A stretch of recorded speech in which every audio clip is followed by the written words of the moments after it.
5 motive pentru care ar trebui să alegi epilarea definitivă în locul epilării tradiționale. Salvezi timp. Față de metoda de epilare cu ceară, epilarea cu laser este mult mai rapidă. După ce vei trece de ședințele de inițiere care se efectuează la 4-6 săptămâni, problema epilării va dispărea aproape complet pentru tine. Este o investiție pe termen lung. Epilarea definitivă poate părea un proces costisitor, însă dacă ar fi să ne gândim la toate programările din saloane, la toate aparatele de epilare, vei constata că varianta epilării definitivă implică o serie de cheltuieli pe termen scurt, însă te vei bucura de rezultate pe o perioadă lungă de timp. Disconfort minim. Ceara sau aparatul de epilat pot fi variante foarte dureroase. Astfel, multe aleg alternativele lama și cremă depilatoare. Aceste soluții îndepărtează firele de păr doar la suprafață, motiv pentru care epilarea cu laser poate fi răspunsul tuturor problemelor noastre.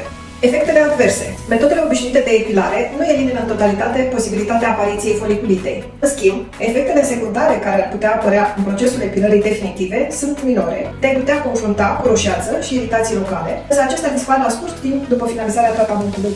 Îndepărtarea punctelor inestetice. Firele de păr aflate sub piele, nefiind îndepărtate corespunzător, pot provoca mici umflături dureroase și inestetice. Prin procesul de epilare definitivă, acești foliculi de păr sunt îndepărtați cu precizie, fără posibilitate de recidivă. Și ca un motiv în plus, te vei simți sexy întotdeauna. Cele care se pregătesc pentru vară și care vor să arate perfect pe plajă sunt binevenite la noi în clinică și vor avea parte și de o reducere de 50%.